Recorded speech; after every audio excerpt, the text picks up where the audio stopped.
د هلمند ملي راډیو درنو اوریدونکو ستړي مه شئ، وخت مو پخیر. د ټولنې او روزنې خپرونه ده چې وړاندې کولو ته یې زه فرید الله خیال راغلم.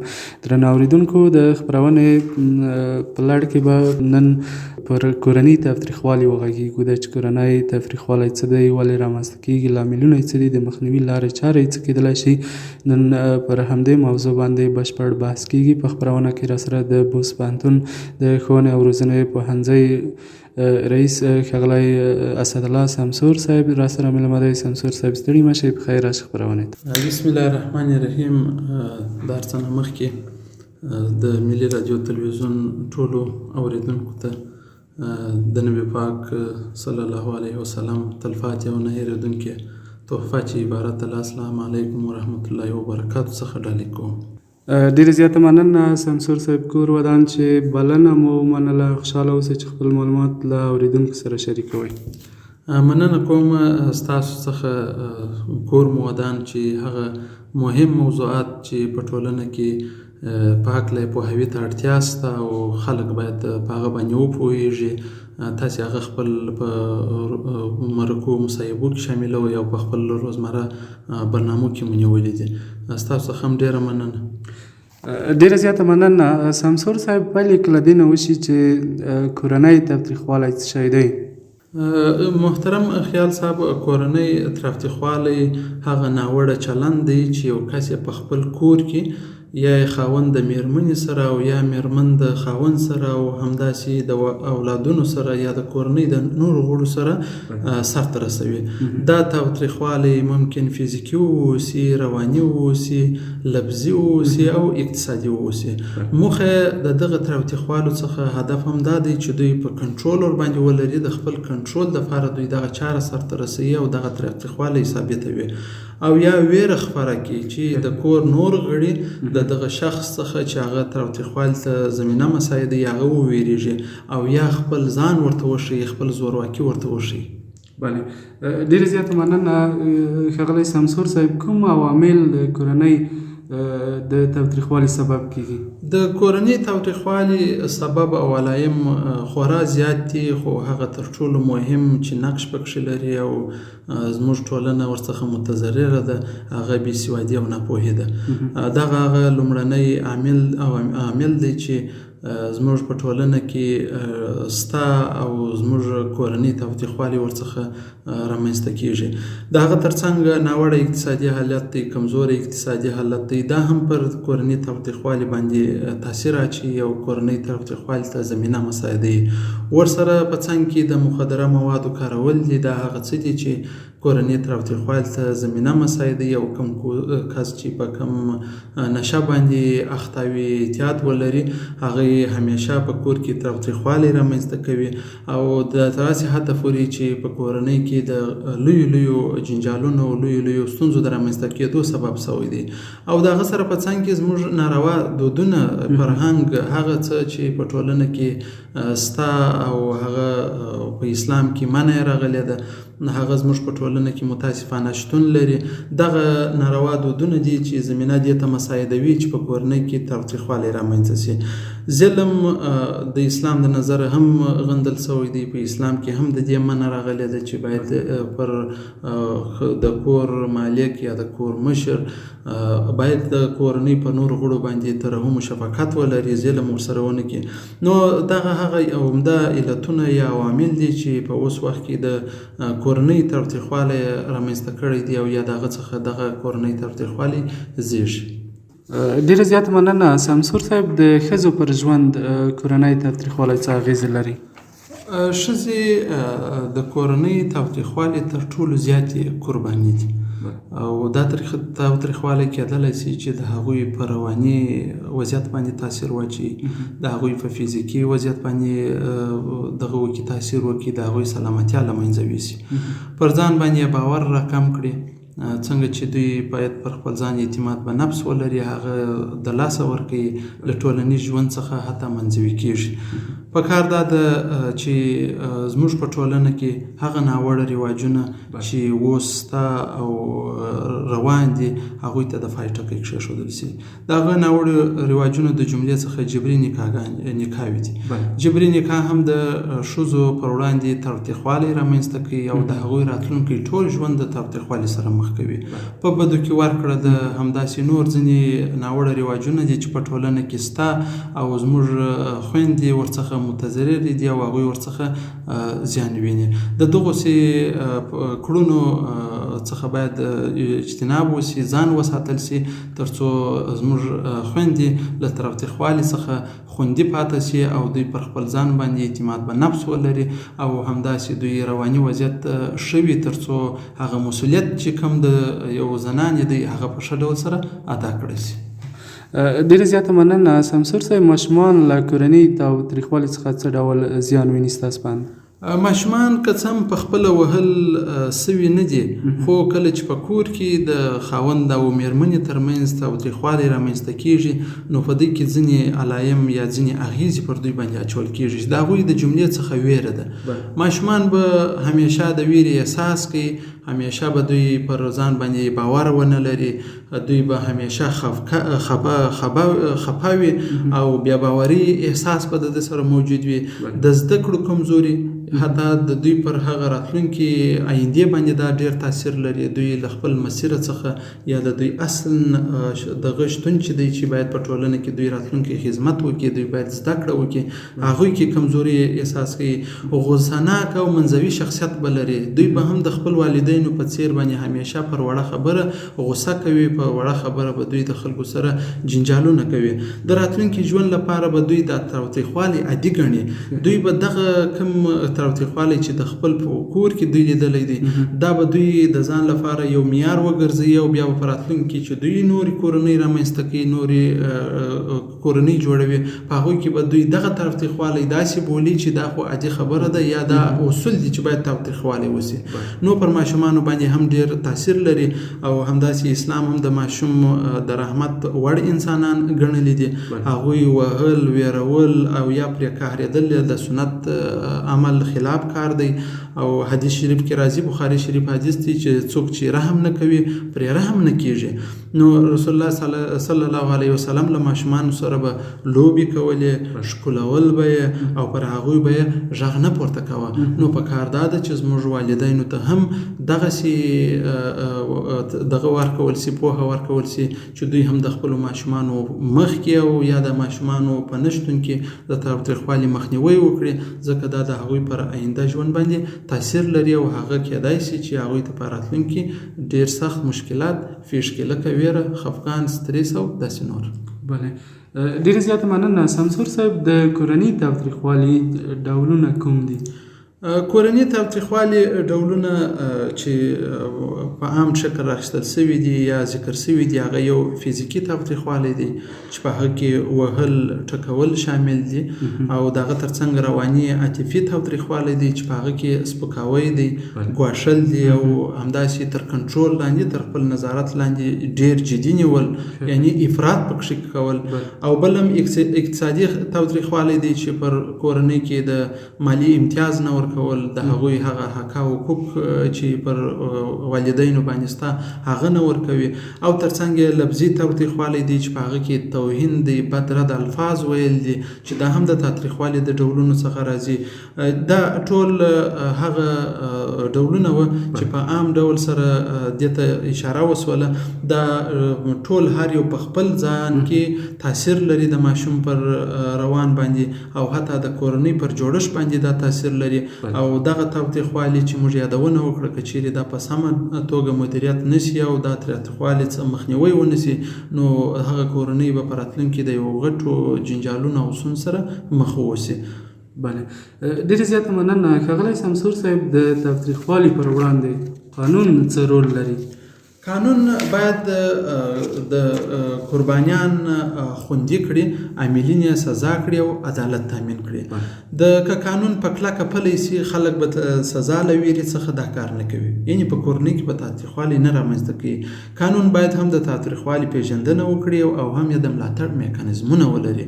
په کومه ټولنه کې چې تاوتریخوالی کیږي یا په کومه کورنۍ کې چې تاوتریخوالی موجود دی، د هغوی لپاره باید معلومې سزاګانې چې په شریعت کې هم ورته ټاکل شوي دي او نور په مدني قانونونو کې هم د اشاره شوې ده، هغوی راواخیستل سي او خلکو ته پوهاوی ورکول سي او خلکو ته دا معلومات ورکړل سي که چیرې احیانا څوک سرغړونه وکړي د دغه کار یا دغه کړنه سرته ورسوي نو دغه سزا به ویني. اسلامي قانون د تاوتریخوالي په وړاندې حکم کړی دی که میړه ښځه وهي یا سپکوي دا یې ناجایزه ګڼلې ده، په دې کې جواز نه دی ورکړی. ښځه کولی سي چې قاضي ته ولاړه سي او ښځه د طلاق یا فسخه کولو حق ورکول سوی دی، د نکاح د فسخه کولو حق ورکول سوی دی، خو د قاضي په موافقې سره یا د قضا په دغه سره جواز سره. نو دا هغه څه دي چې زموږ ته دا پیغام راکوي چې موږ باید په کورنۍ کې تاوتریخوالی ونه کړو، د تاوتریخوالي څخه ځان وساتو او هغه تاوتریخوالی چې زموږ راتلونکی ټول ژوند تریخوي د هغې څخه باید پر وخت او په زمان باندې موږ ځان ساتلی وي او په هکله حد اقل څه ناڅه معلومات ولرو. بله، ډېرې زیاته مننه. دودیز فرهنګونه د کورني تاوتریخوالي په زیاتېدو کې څه نقش لري؟ زموږ په ټولنه کې محترم خیال صاحب دغه ناوړه رواجونه او فرهنګونه متاسفانه ډېر زیات دي او اوس تقریبا په اوس وختو کې څه ناڅه حل سوي دي، څه پوهاوی ډېر سوی دی، تعلیم ته خلکو علاقه ښولې ده، خلک په تعلیم یې کړی دی. پخوا دې وختو دغه باورونو ته ډېر دغه کېدی، پاملرنه کېدل د هغوی د جملې څخه لکه سړی حق لري ښځه ووهي. نو دا هغه باور و یا هغه فرهنګ و چې په پخوا وختونو کې دا موجود و او دا یو حق خاوند ته ورکړی و. حال دا چې په اسلام کې د دغسې شیانو څخه منع راغلې ده او د دغسې تاوتریخوالو د منځه وړلو لپاره ټولنې، افراد، علما، د علم او پوهې خاوندان مکلف دي چې دغسې باورونه یا دغسې فرهنګونه چې په ټولنه کې موجود دي هغه له منځه ویسي او د هغوی د منځه وړلو کې خپل مسؤلیت ادا کړي. بله، ډېره زیاته مننه. سمسور صاحب، څنګه کولی شو د کورني تاوتریخوالي مخه ونیسو؟ د کورني تاوتریخوالي د مخه نیولو لپاره تر ټولو مهم کار یا کړنه یا فعالیت دا دی چې موږ عامه پوهاوی لوړ کړو. کمې برنامې چې محترم خیال صاحب تاسې دا دی اوس په لاره اچولې دي د ټولنې هغه برخې چې هغه لا تر اوسه پورې خلک ورباندې آګاهي نه لري او په قصدي یا غیر قصدي، ارادي یا غیر ارادي شکل سره دوی پکې ښکیل دي، د هغوی لپاره تاسې پوهاوی کوئ. همداسې پکار ده چې ټولې رسنۍ، ځوانان، مشران، علما د منبر د لارې دغه د پوهاوي برخه لوړه کړي، تعلیم ته لاسرسی اسانه سي. کله چې تعلیمي برنامې، تعلیمي پروګرامونه په خپریږي په دې سره خلک د پوهاوي کچه لوړیږي او دغه تاوتریخوالي مخه نیول کیږي. ترڅنګ قانون عملي کول، د قانون د عملي کولو یوه ګټه دا ده چې خلک به د سزا څخه بیریږي او د سزا د شتون په اساس باندې به دوی دا تاوتریخوالی نه کوي. د کورنۍ مشورې مرکزونه، کورنۍ مشورې مرکزونه باید جوړ سي، ایجاد سي. کم ټولنې، کمې کورنۍ چې د یو مشکل سره مخ کیږي، په کورنۍ کې د خاوند او میرمنې ترمنځ کم جنجال رامنځته کیږي، که خپل نسی حلولی هغوی یو دغه مرکز ته چې هغه معلوم مرکز، مشخص مرکز، هغوی ته مراجعه وکړي او هغوی د دوی سره کورنۍ مشورې وکړي. او بل د ماشومان او کورنۍ روزنه ده چې دا ډیره مهمه ده. باید ماشومان وروزل سي ترڅو راتلونکي کورنۍ جوړولو کې دوی بیا دغسې مشکلات چې مخکې ټولنو کې موجود و، مخکې کورنۍ کې موجود و، هغه حل سوي وي. بله، ډېره مننه. ښاغلی سمسور صاحب، د تاوتریخوالي قربانیانو سره څه ډول ملاتړ پکار دی؟ محترم خیال صاحب د تاوتریخوالي د قربانیانو سره لومړنی کار هغه دا دی چې د هغوی سره رواني مشورې شریکه شي او هغوی ته که اړتیا وي د رواني ډاکټر له نظره دوا درملنې ته اړتیا وي درملنه یې وشي قانوني مرسته ورسره وشي که په کومه کورنۍ کې مشکل وي باید پر وخت د قانون د اصولو چوکاټ مطابق هلته مداخله وشي او د هغوی د تاوتریخوالي مخه ونیسي او همداسې اقتصادي ملاتړ دا ډیر مهم دی زیاتره کورنیو کې تاوتریخوالی چې رامنځته کیږي هغه د اقتصادي بې ثباتۍ څخه رامنځته کیږي نو که موږ حکومت دولت دغسې پروګرامونه په لاره واچوي چې هغه یو ډول اقتصادي پیاوړتیا د خلکو په پام کې نیول سوی وي نو په دې سره به د تاوتریخوالي مخه نیول سوی وي او بل تر هغو به ټولنیز ملاتړ ډیر مهم دی په ټولنه کې هم باید د هغوی هغه کسان چې په دغسې یو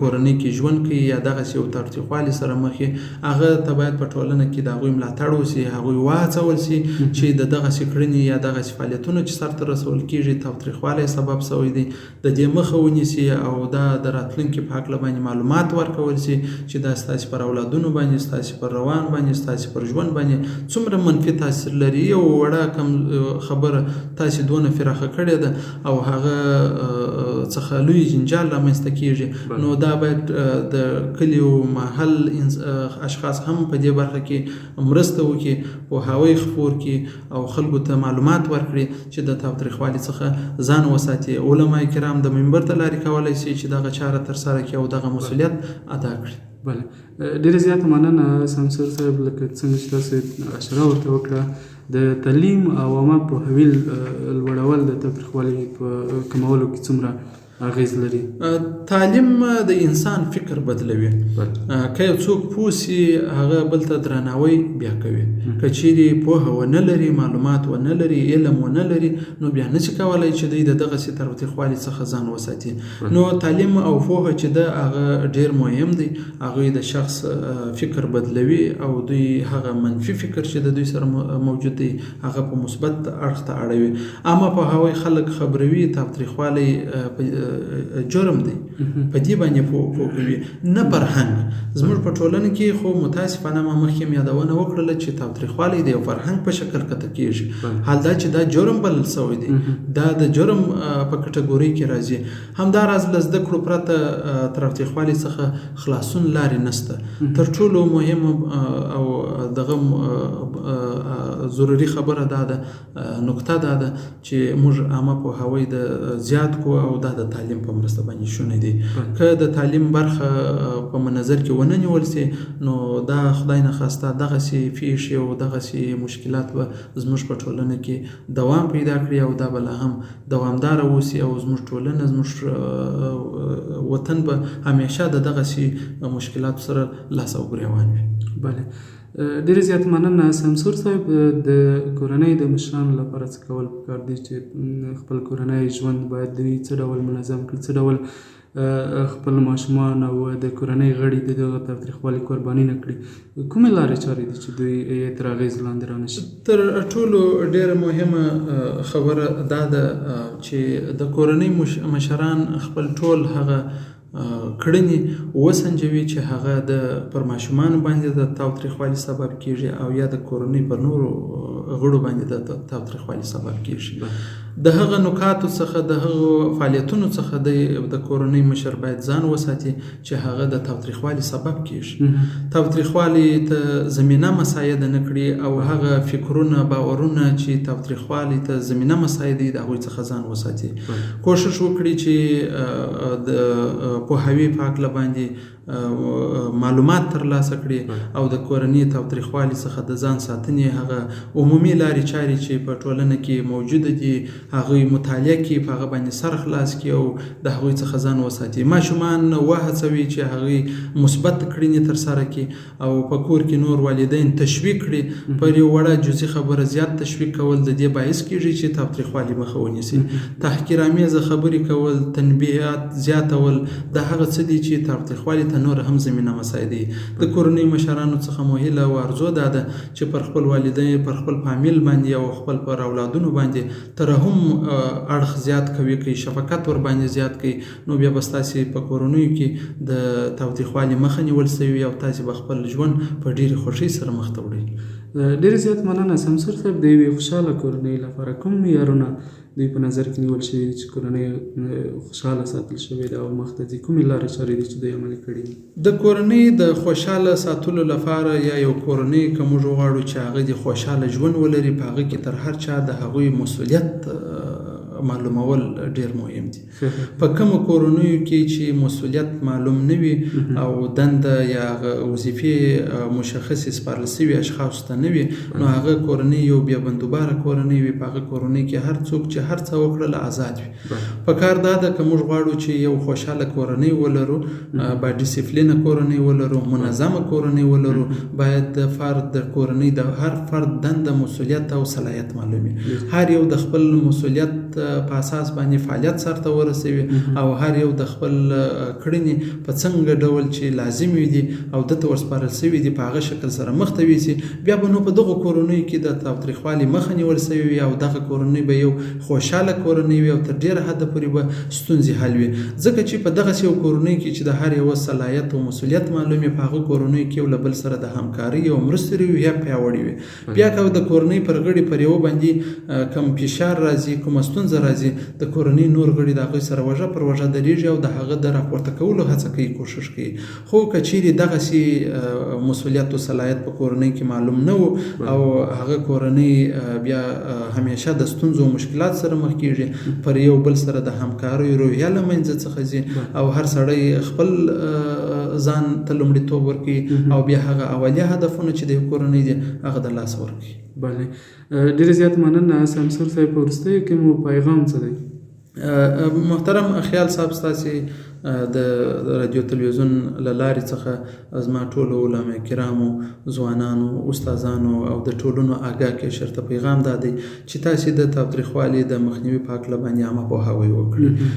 هر یو د خپل صلاحیت په اندازه باندې خلکو ته پوهه ورکړي، معلومات شریک کړي. هغه کسان چې نه پوهېږي په نرمه لهجه یې پوه کړي تر څو د دغسې مشکلاتو څخه زموږ ټولنه په امن کې سي او زموږ ټولنه یو خوشحاله ټولنه واوسي او تاوتریخوالي مخنیوی سوی وي او په هره کورنۍ کې یو ښه با ډیسپلینه، با نزاکته کورنۍ موجوده وي او همیشه د غړو ترمنځ اعتماد موجود وي، یو پر بل باور موجود وي او همغږي موجوده وي. نو د دغه کړنو دپاره ځوانان، علما کرام، استادان، ښوونکي، دا ټول څخه مې ارزو و تمنا دا ده چې دوی پوهاوی وکړي، خلکو سره بحثونه وکړي او هغه ځایونو کې چې دوی پوهېږي چې په دغسې کورنۍ کې مشکل دی، د هغوی د کورنۍ هغه مشر راوغواړي، ورسره کښېني او په هکله لازم بحثونه وکړي او هغوی ته یو کناقت بخشه جوابونه ووایي. ډېر زیات مننه ښاغلی سمسور صاحب، کور ودان چې بلنه مو ومنله او خپل معلومات مو له اورېدونکو سره شریک کړل. مننه، خیر اوسې، سلامت اوسې. ډېره مننه. ډېره مننه. د ټولنې او روزنې خپرونې درنو اورېدونکو، ټولنه او روزنه خپرونه همدومره وه. تر بیا ښې چارې لویه لامل شه.